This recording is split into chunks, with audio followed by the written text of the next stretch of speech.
Let's go fishing. This is part 2 of a 4-part series. My buddy Dan and I went fishing at a newer spot we had been to before.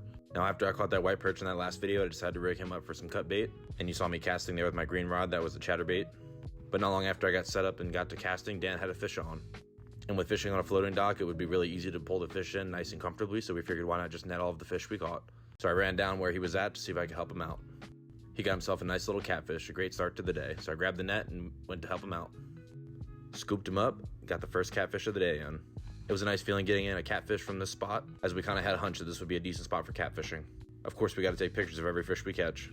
And who knew that was the moment that the bite was going to light up, because Dan was on another fish not long after. He was determined not to let this fish go, so I set my rod down and went to get the net. Here's one of the most awkward runs down the floating dock, dodging all the goose poop. But by the time I had gotten back, he realized it was small enough just to flip up onto the dock. And after seeing him bring in 2 fish not long after each other, I decided to throw my line back out into a different spot and see if we could get one myself. And it didn't take long. We had a fish on. It was putting up a decent little fight, so I could tell it might be a catfish.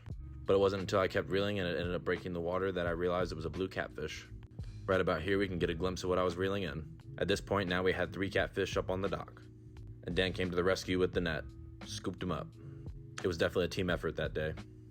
Got him in, unhooked him, and got a picture. Nice little blue cat.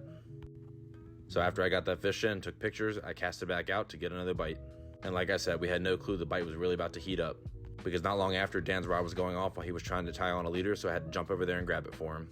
I'm super unfamiliar with bait casters, so this was really awkward for me to do. And I'm also used to reeling with my right hand, but thankfully I was able to adjust and get this fish in. Definitely a different feeling reeling in fish on a bait caster like this. Again, another decent fight, so I knew it might be a catfish, and once it broke the water, we knew it had another blue catfish. Dan quickly dropped the rod he was setting up, went and grabbed the net so we could scoop this fish out of the water. That fish was going crazy right there.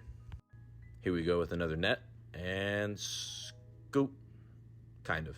Got him there. But as I was showing off my catch, my other rod decided to go off right when Dan was fixing his leader again. We could not catch a break so far, but hey, we're not complaining. Plus, that was a giant takedown, so we had to grab the rod. And we knew based off the fish we've already gotten on the dock that this definitely had to be another catfish. And once it broke the water, it was confirmed. I swear there's nothing like doubling up when you're fishing with your buddies. Now I wanted to show off both of our catches at the same time, so I kept holding on to my catfish, which made it impossible to get the net, but he was able to bank flip it up. A nice double up. Stay tuned for part 3.